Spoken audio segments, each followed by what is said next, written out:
Today we're getting into something you might see on loan documents: recourse versus non-recourse loans. Yeah, it sounds a bit technical, but we've got a great overview from Investopedia to help us break it down. Our goal is to clarify what these terms mean for you, the borrower, especially if things don't go as planned with repayment. Exactly, because loan agreements can be dense, right? Totally. So we want to break down what actually happens if you can't pay the whole thing back. And it really comes down to what the lender can do. Can they only take the asset tied to the loan, or can they look elsewhere to get their money back?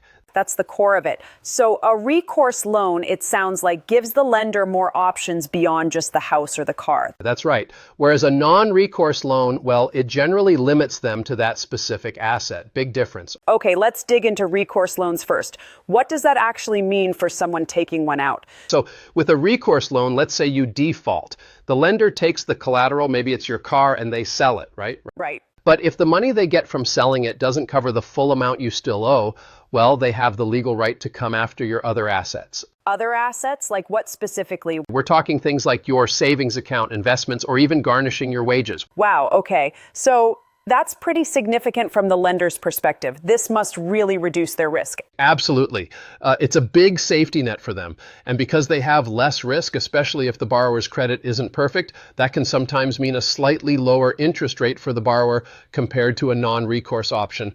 Ah, okay, that's the trade-off. Maybe lower rates, but potentially more on the line if you default. Precisely. So what's the usual sequence of events if someone defaults on a recourse loan?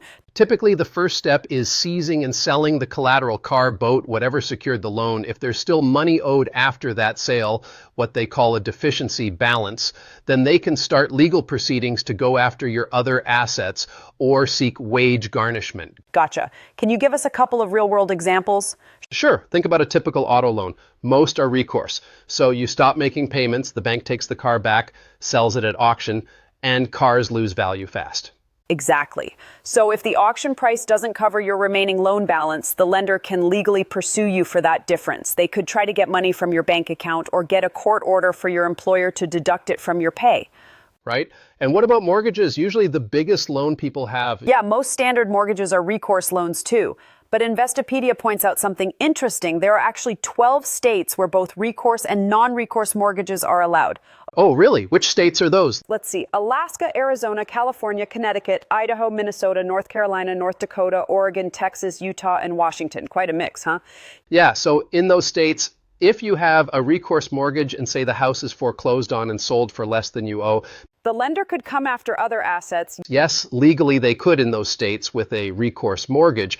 But, and this is important, Investopedia also mentions that lenders don't always do it. Why not? Well, it could be expensive and time-consuming to pursue those other assets through the courts. Sometimes they might just decide it's not worth the hassle and absorb the loss.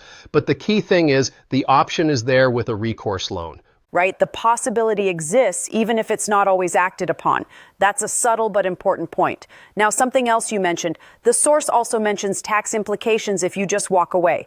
Yes, that's a potential snag. If you abandon the collateral on a recourse loan, like just give the car keys back when it's all finalized, the IRS might treat it like you sold the asset back to the lender for the amount of the withstanding debt. So if that debt amount is more than what you originally paid or your adjusted basis in the asset, that difference could actually be considered taxable income, a capital gain potentially. Wow.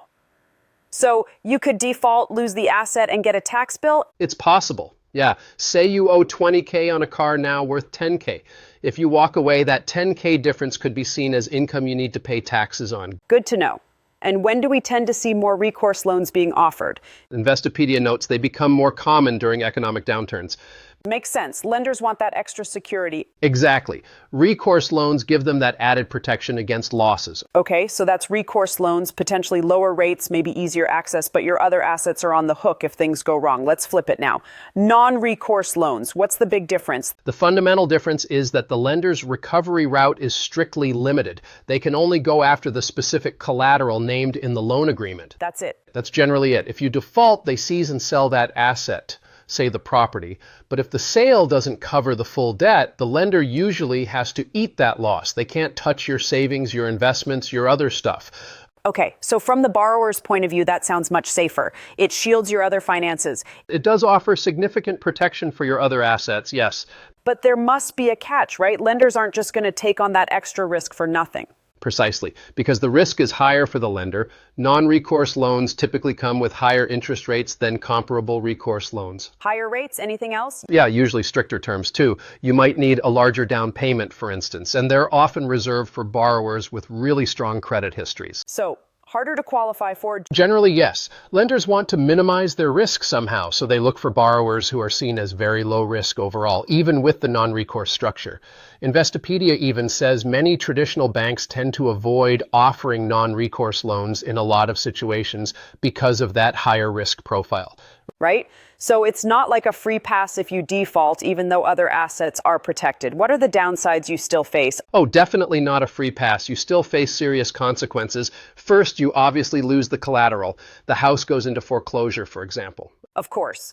Your credit score takes a major hit. That makes borrowing anything in the future much harder and more expensive. And just like with recourse loans, there can still be tax implications if you abandon the collateral. The IRS might see the forgiven debt, the amounts a lender couldn't recover, as taxable income to you. So even with non-recourse, you could still potentially face a tax issue on forgiven debt. Yes, the cancellation of debt can be treated as income. It's complicated, but the protection is mainly from the lender pursuing other assets, not necessarily from tax consequences or credit damage. Okay, that's clear. Can you give an example of a non-recourse loan? Well, going back to mortgages, Investopedia mentions non-recourse mortgages in specific states like North Carolina and Texas as examples. In those states, for those specific types of loans, if the borrower defaults, the lender's recovery is usually limited just to foreclosing on the home. They generally can't chase after other assets for any shortfall, but again, probably not the standard offering everywhere, even in those states. Right? Often harder to find and likely with those stricter terms at higher rates we talked about. Okay, so let's try and sum up the key differences. It really boils down to whether the lender can look beyond the specific thing you bought with the loan money. Exactly. Recourse, yes, they potentially can. Non-recourse, yeah, generally no. They're stuck with just the collateral. And that usually means recourse loans might have lower interest rates but put more of your stuff at risk. While non-recourse offers that asset protection but often costs more in terms of interest and requires stricter qualifications like a bigger down payment or better credit. And most banks, most of the time, prefer recourse because it's less risky for them. That's the general tendency, yes. So thinking about the borrower, what's the actual benefit of each? When might you lean one way or the other? Well, recourse loans, because they're lower risk for the lender, might be more accessible, especially if your credit isn't top tier, and that potentially lower interest rate can be attractive up front. Makes sense. And for non-recourse, the clear benefit is that peace of mind, knowing that if the worst happens and you face financial disaster, your other savings or assets are shielded from this particular debt. But that peace of mind comes at a cost, potentially higher interest or needing more money down often. Yes. So, for our listeners, when they're looking at loan options, what are the absolute crucial things to keep in mind about this recourse versus non-recourse distinction?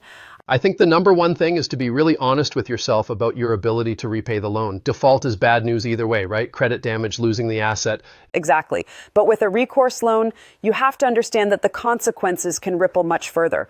It's not just the house or car at risk. It could be your savings, potentially even your future wages. You need to weigh that risk carefully. That's really the crux of it. Understand what's truly on the line. Definitely. So the big takeaway today seems pretty clear. The fundamental difference is all about the lender's reach if you default. Can they go beyond the collateral or not?